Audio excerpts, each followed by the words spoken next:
여러분 잘 아시는 것 같이 아브라함과 이삭과 야곱과 요셉의 이 네 명이 성경에서 많은 부분을 차지하고 있습니다. 특별히 창세기에서 많은 부분을 할애해서 이 네 명의 행적을 기록하고 있는데, 특별히 야곱에 대한 이야기가 기록이 많습니다. 왜 그럴까요? 야곱은 인생을 파란만장하게 살았습니다. 인생에 네 번의 야반도주가 있던 사람입니다.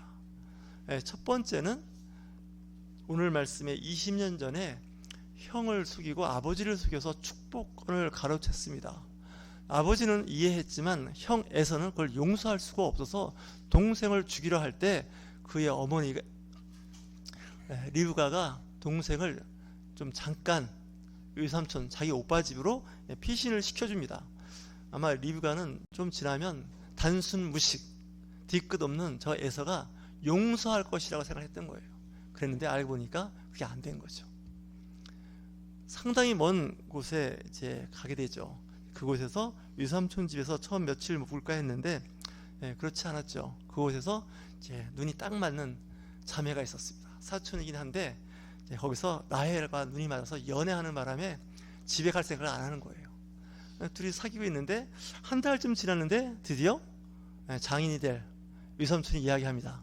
너 여기 와서 거저 먹고 연애나 하고 그럴래? 그러지 말고 나하고 같이 일하자. 내가 너한테 월급 줄게. 이렇게 된 거예요. 그러니까 약물이가 막 늘어나기 시작하는 거예요. 이거 잘 될 것 같대요. 그러니까 라반은 사람을 볼 줄 알았어요. 비록 족하지만 일을 잘해요. 그래갖고 결혼을 시켜준다 그래요. 자기 딸을 아내로 줄 테니까 우리 집에서 일을 하라 그래요. 근데 연애해서 이제 눈이 멀었으니까 이제 아무런 뭐 조건 이런 게 뭐 귀에 들어오지도 않아요. 연애해서 결혼한다는 것만 생각해도 그냥 너무너무 좋은 거예요. 근데 우리 동네, 우리 지역에서는 결혼을 하려면 지참금이 있어야 돼. 근데 그 지참금은 상당히 큰 돈이에요. 가진 게 없잖아요. 그래서 이제 외삼촌이 거래를 합니다. 너 아무것도 없이 빈손으로 왔으니 7년 동안 여기서 일해. 그러면 그 7년 동안 일하는 것에 대한 그 비용으로 내 딸과 결혼할 수 있게 하겠다. 이렇게 이야기한 거예요. 근데 아마 야곱은 너무나 연애하고 눈이 콩깍지에 씌워서 그거 이게 중요하지 않아요. 7년? 아니 10년? 그 이상도 할 수 있어요. 뭐 이렇게 그런 계제가 아니에요. 7년 동안 같이 있을 거 아니에요. 최소한. 그죠? 잘릴 일도 없고 뭐 쫓겨날 일도 없고. 그래서 7년 동안 세월을 보냅니다. 그랬는데 이제 문제는 야곱이 일을 너무 잘한 거예요. 부자가 되는 거예요. 그러니까 외삼촌이 막 큰 부자가 된 거예요. 7년 동안. 너무 잘 된 거예요. 여러분들도 좀 그 회사나 다니는 직장이 그랬으면 좋겠어요. 여러분이 복의 중심에 서서 여러분들이 그 직장 들어가면서 분위기가 바뀌고 수익 구조가 좋고 영업이익이 좋고 그러면 막 승진도 초고속으로 승진시켜주고 다른 사람으로도 그 사람은 진짜 뒷돈을 더 줘서라도 꼭 붙잡고 싶을 거예요. 저도 그럴 거예요. 그죠? 우리 교회에서 하는 말대로 치면 우리 교회 부교육자가 있어서 전도자라고 성실하고 바르게 하면 아마 담임 목사가 꽉 잡을 거예요. 각종 좋은 조건으로 다 해서 뭐 집도 줄게, 뭐 월급도 다른 부교육자 2배 줄게 막 해가면서 막 붙잡을 거예요. 왜냐면 하나님 나라가 잘 세워지잖아요. 그죠? 교회가 부흥하고 성장하고 또 성도들이 다 말씀으로 잘 잡혀지니까. 굉장히 중요한 얘기잖아요. 직장도 마찬가지잖아요. 그 영업사원 들어오더니 회사가 일취월장 막 성장하는데 작년보다 올해 회사 규모가 2배로 커지고 4배로 커지고 막 이러면 얼마나 그 회사의 입장에서는 아주 파격적인 승진을 시키겠죠. 그죠? 뭐 그냥 엘리베이터를 탄 그 승진 코스로 막 올라갈 거예요. 근데 야곱이 그랬다는 거예요. 근데 7년 지나면 이 야곱이 보나마나 자기 딸 데리고 멀리 갈까봐 외삼촌이 사기극을 벌렸어요. 그 언니 레아를 부인으로 주고 라헬을 숨겨버렸어요. 아침에 눈 떠보니까 결혼 사기당한 거예요. 그래서 외삼촌한테 이럴 수가 있냐고 막 따지니까 우리 동네에서는 언니보다 동생을 먼저 시집 보내는 경우가 없다 이래버리는 거예요. 말도 안 되는 얘기예요. 사실 이 법이란 건요, 코에 걸면 코걸이고 귀에 걸면 귀걸이에요. 자기 나름대로 그냥 정하면 그만이에요. 그러니까 내가 사랑하는 라헬도 줄 테니까 언니 동생 둘 데리고 살아. 대신 앞으로 7년 더 살아. 그래서 결혼을 시켜준 거예요. 그러니까 어떻게 해요? 야곱은 약속을 지키는 거예요. 14년을 일을 해요. 아마 임금 착취를 당했을 것 같아요. 왜? 불이익을 당하는 거죠. 왜? 가진 거 없고 결혼이라는 조건에 있으니까 자 소위 말하는 그 노예 계약서라 그러지 않습니까? 뭐 어떻게 할 수도 없어요. 있는 거예요. 자, 한번 생각해 보세요. 그 외삼촌이 얼마나 야곱을 붙잡고 싶었으면 이 결혼을 통해서 14년을 붙잡고 있고 싶겠어요. 별 볼일 없었으면요 그냥 내보냈을 거예요. 결혼시켜서. 그렇잖아요. 그 정도 했으면 됐지 더 필요할 거 없지 이렇게 되는데 붙잡고 싶은 거예요. 14년이 또 지났어요. 그러면 이제 가야 될 거 아니에요. 이제 부인 둘 데리고 애들 데리고 가면 되는데 또 붙잡는 거예요. 야, 이제는 결혼 때문에 너가 이제 박봉에 여러 가지 불이익을 다 감수해가면서 이랬는데 이제는 정식적으로 이제 사람 대 사람, 남자 대 남자 각각의 개인의 어떤 법인체로서 계약을 하자. 그래가지고 했는데 6년 7년 동안 어떻게 해요? 계속해서 약속을 바꿔요. 그러니까 좋게 약속을 바꾸는 게 아니라 자기한테 아주 유리하게 계약서를 쓰는 거예요. 번개한다 그러죠. 약속을 자꾸 재계약할 때마다 불리하게 돼요. 여러분 은행에서 돈 빌릴 때요 처음엔 저리를 빌려줬어요. 연 5%입니다.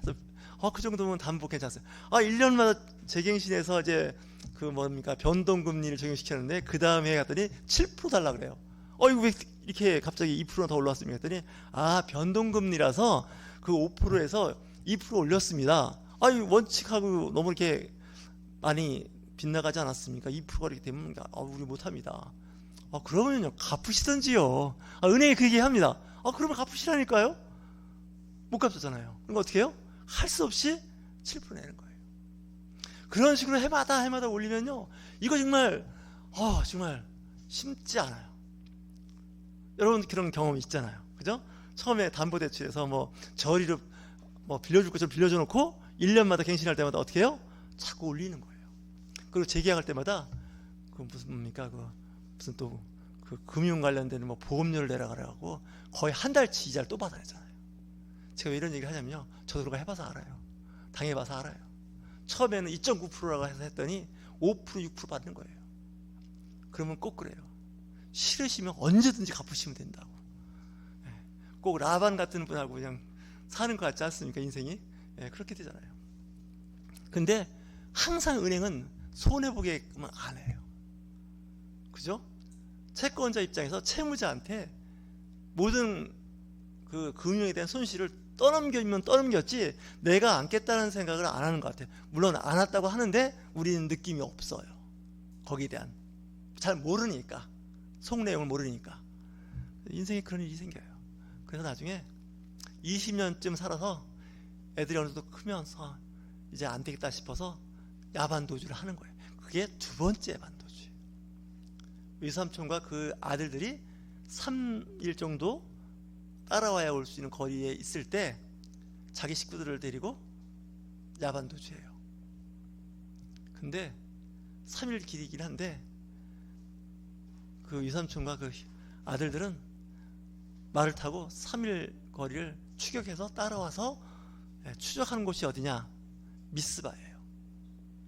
그러니까 이제 야곱이 형을 떠나서 밤에 노숙할 때 그때 사다리가 하늘 끝까지 놓여 있고 천사가 오르락 내리락 하고 하나님이 끝에 계시는데 그때 깨어나서 그곳의 이름을 루스라는 이름이죠. 빛이라는 이름인데 그 이름에서 베델로 바꿔줘요. 그러니까 이 야곱은 이름을 잘 짓는 지역 이름을 짓는 사람인지도 몰라요. 베델 하나님의 집으로 고쳐요. 그러니까 루스에서 베델.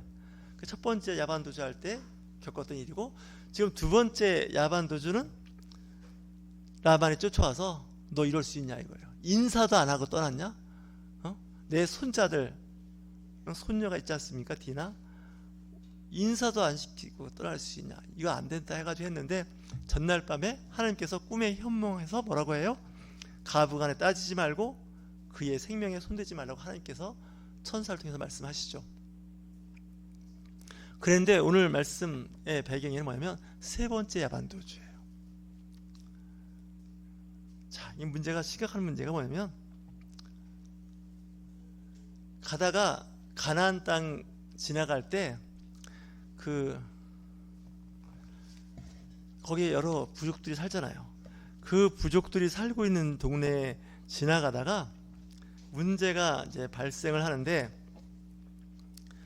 그 동네에 하몰이라고 하는 히위 족속이에요. 그 히위 족속에 하몰이라는 그 추장이 있는데 그 추장에 그 아들 세겜이 있는데 그 세겜이 야곱의 딸 디나를 보고 아주 음흉한 마음을 품고 겁탈을 해버린 거예요. 이게 사실 집안에 부끄러운 일이 발생을 한 거예요. 그러자 그 오빠 시몬과 레위가 그 히위 족속 세겜 그리고 그 아버지 하몰을 남자들 다 죽여버렸어요. 히위 족속의 남자를 그냥 새치만한 씨를 말려버렸어요. 근데 거기에 히위 족속만 사는 게 아니라 가나안 족속과 또 누가 살까요? 여러 그 부족들이 살고 있는 거죠. 그러니까 어떻게 하겠습니까? 이 브리스 족속이나 가나안 족속이 보면 야, 우리 옆에 있는 사람들 다 죽였다며, 안 되겠다, 야곱과 그 일당을 다 죽이자, 이럴 수 있을 거 아니에요. 또 듣자니 그 하란에서 라반 이삼촌 집에서 7년 동안 일을 해갖고 수많은 양떼, 돈이 많다는 거죠. 재산이 많다 그러니 다 뺏자, 이럴 수 있잖아요. 그러니까 빌미를 제공한 거예요. 양쪽이 다 빌미를 제공한 거죠. 그래서 야곱이 큰일 났어요. 형도 피했고 외삼촌 라반도 피했는데 이거 이방 사람 히위 족속 세겜 그 추장의 아들 때문에 완전히 인생 망치 생긴 거예요. 그 전에 있던 사건은 야곱 때문에 생긴 사건인데 비해서 이 세 번째 야반도주는 그의 아들들이 사고친 거예요. 시몬과 레이가 주동이 돼서 그 오빠들이 완전히 히위 족속을 그냥 끝내버린 거예요. 그때 또 어떻게 해요? 야반도주 또 해야지. 어떻게 해요? 야, 빨리 짐 챙겨 가자, 여기 있다가 우리 다 죽는다 하고 도망을 갔던 거죠. 그래서 이 야곱이 아들들한테 그래요. 너희들 때문에 내가 또 이 나이에 또 도망가게 생겼다. 지금 동네 이웃에서 다 난리가 났다. 우리 좀 죽이겠다 그런다. 어떻게 하면 좋으냐. 그래서 집안끼리 서로 아버지, 그렇다고 해서 내 여동생 디나를 저렇게 한 저 인간들 용서할 수 있습니까? 죽여야죠. 그래갖고 뭐 좀 안 좋았던 것 같아요. 어쨌든 도망을 가요. 세 번째 야반도주. 그 도망갔는데 가다 보니까 베델이라는 곳을 지나가게 된 거예요. 베델이 어디예요? 자기가 첫 번째 야반도주에서 야영했던, 노숙했던 사다리가 하늘 끝까지 놓여 있어서 천사가 오르락내리락 하면서 거기서 하나님을 만났던 그 베델을 지나가게 돼요. 근데 그곳에서 하나님의 음성을 듣습니다. 그래서 오늘 35장 1절 말씀을 한번 우리 같이 읽어보실까요? 한번 자막을 한번 올려주세요. 35장 1절, 오늘 제가 먼저 말씀을 봉독했던 겁니다. 하나님의 말씀입니다. 하나님께서 야곱에게 어떻게 말씀하시나 우리 한번 같이 말씀 봉독합니다. 하나님이 야곱에게 이르시되 일어나 베들로 올라가서 거기 거주하며 내가 내 형 에서의 낯을 피하여 도망하던 때에 내게 나타났던 하나님께 거기서 제단을 쌓으라 하신지라. 베델로 가서 거기서 거주하면서 첫 번째 야반도주 했을 때 에서 형이 자기를 죽이려고 했죠. 그곳에 제단을 쌓으라는 거예요. 제사를 지내는 거예요. 요즘 같으면 교회 세우라는 거예요. 이 당시에는 교회가 없을 때예요. 그러니까 돌 이렇게 쌓아서 하나님 앞에 제사 지내는 거예요. 그래서 수양과 뭐 염소를 이제 각을 떠서 번제도 드리고 화목제도 드리고 이런 그 히브리인들의 그 제사 방식이에요. 요즘 말하면 우리 같으면 예배 방식이에요. 베델가 교회를 쳐라 이거죠. 그래서 거기서 제단을 쌓게 됩니다. 자, 그러면서 이제 야곱이 뭐라고 얘기하냐면 우리가 이게 야반도주 하면서 오는 과정에서 여러 가지 문제가 있는 게 분명히 우리한테 문제가 있다. 이게 참 중요해요. 우리에게 문제가 있다. 뭐가 문제가 있냐? 거기에 있는 그 아들과 딸도 있죠. 디나라는 딸 하나. 그리고 직원들이 많죠. 양떼가 많으니까 어때요? 양을 치는 목자, 목동이 많겠죠. 그들에게 뭐라고 얘기하면 너희 중에 있는 이방 신상들을 버리고, 그죠? 20년 동안 그 하나님 땅에 외삼촌 집에 있으면서 우상들을 다 갖고 있었던 거예요. 딸, 아들, 뭐 직원들이 갖고 있는 우상, 이게 다 있는 거예요. 이 우상들을 다 버려라. 그리고 자신을 정결하게 하고 너희들의 의복을 바꿔 너희들이 있던 복장으로 바꾸라는 거예요. 그래서 옷을 다 갈아입어요. 자, 그러면서 우리가 일어나 베델로 올라가자. 내 길에서 나와 함께 하신 하나님께 내가 거기서 제단을 쌓으리라 하노라. 그러니까 이게 제사를 지낼 때, 그러니까 예배를 드릴 때는요, 내가 가지고 있는 우상 이런 것들을 다 떨쳐버려야 돼요. 내려놔야 돼요. 그리고 몸을 정결케 해야 돼요. 그렇지 않으면 하나님께서 그 제사를 받으시지 않을 수도 있다는 거예요. 그래서 이 족장 시대, 아브라함, 이삭, 야곱, 요셉 시대 때는 교회 건물이 없어요. 성막도 없어요. 뭐가 있어요? 돌로 쌓은 제단에서 예배를 드리는 거죠. 자, 여기서 예배를 하게 되면 환난 날에 하나님께서 응답해 주시고 복을 주신다는 거죠. 그러면서 이렇게 이야기합니다. 자, 다 가져와 했더니 뭐 귀고리, 이 귀고리 뭐 구리로 만들겠어요? 금으로 만들겠죠, 그죠? 은이나 뭐 이렇게 보석으로 귀고리 같은 장식을 했고요. 그리고 또 자기가 갖고 있는 그 인형같이 생긴 거 있어요. 우상. 여러분들은 못 보셨을 텐데 그 당시에는 조그만한 걸 이렇게 몸에 갖고 다니면서 우상이 있어요. 부적 같은 거예요, 일종의. 그 부적 같은 것을 다 이제 야곱한테 갖고 옵니다. 한번 우리 그 4절을 한번 좀 자막을 띄워주셔서 한번 4절 같이 한번 말씀을 봉독해 볼까요? 자, 이게 참 중요해요. 우리가 예배할 때 하나님을 영접하고 믿을 때 우리가 정말 그 조심해야 할 게 있어요. 그냥 교회 온다 해서 할 게 아니라 교회 올 때 마음의 자세가 있어요. 하나님보다 더 귀한 것은 없다고 했을 때 하나님보다 더 귀한 것이 있어서 내가 예배 드릴 때 방해가 되거나 교회 갈 때 이것이 나의 발길을 막으면 하나님과의 관계가 안 좋아집니다. 저는 가끔 이런 말을 하고 싶은데 참고 있습니다. 주일 성수까지 얘기 못 하겠는데 주일 하루 한번 빠지면 수요일을 대신 한번 오시라고 그러고 싶은데 삐질까봐 그냥 얘기도 안 해요. 하나님 앞에 일주일에 한 번 얼굴을 보여줘야 되는데 2주에 한 번 얼굴 보여주고도 전혀 미안한지도 모르고 그러면 안 돼요. 자, 우리 4절 같이 한번 말씀 천천히 봉독합니다. 그들이 자기 손에 있는 모든 이방 신상들과 자기 귀에 있는 귀걸이들을 야곱에게 주는지라 야곱이 그것들을 세겜 근처 상수리 나무 아래에 묻고, 그래서 그거를 어떻게 해요? 땅에 묻었다는 거예요. 쉽게 얘기하면. 여러분 얼마나 아깝겠습니까? 귀걸이 걸 때 나무 같은 거나 쓸데없는 거 하겠어요?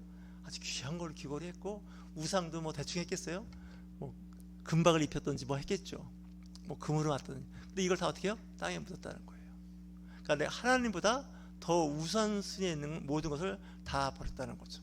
나중에 이제 모세가 십계명을 이제 하나님께 받잖아요. 그때 제일 계명이 하나님의 다른 신을 내게 두지 말라는 거예요. 우상을 내 앞에 두지 말라는 거예요. 두 번째는 뭐예요? 어떤 형상이라도 만들지 말고 절하거나 섬기지 말라는 거예요. 이게 뭐예요? 우상이잖아요. 그죠? 첫 번째, 두 번째 그 우상에 대한 말씀이 오늘 말씀에 있는 거예요. 야곱은 알았어요. 우상 다 가져왔고 뭐 좀 자기가 믿고 의지했던 삶의 대체물이 됐던 걸 다 가지고 왔다는 거예요. 그리고 땅에 묻었다는 거죠. 자, 5번에 그것이 응답이 왔어요. 지금 도망가는 입장이잖아요. 그죠? 지금 그 히위 족속을 다 정리해 버렸으니 그 가나안 족속, 브리스 족속이 쫓아오면 우리는 진짜 죽음이에요. 그래서 하나님 앞에 제사를 잘 드린 거죠. 어떻게 해요? 몸을 정결하게 하고 귀걸이와 자기가 갖고 있는 우상들을 다 버리는 거죠. 자, 5절 우리 한번 같이 말씀 다시 한번 봉독합니다.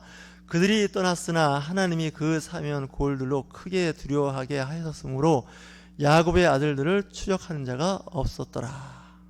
이게 답이에요. 지금 큰일 났잖아요. 쫓아오면 어떻게 다 죽죠. 근데 우리를 추적하려고 했던 그 적들이 어떻게 해요? 두려운 마음을 갖게 했다는 거예요. 하나님께서. 이게 은혜예요.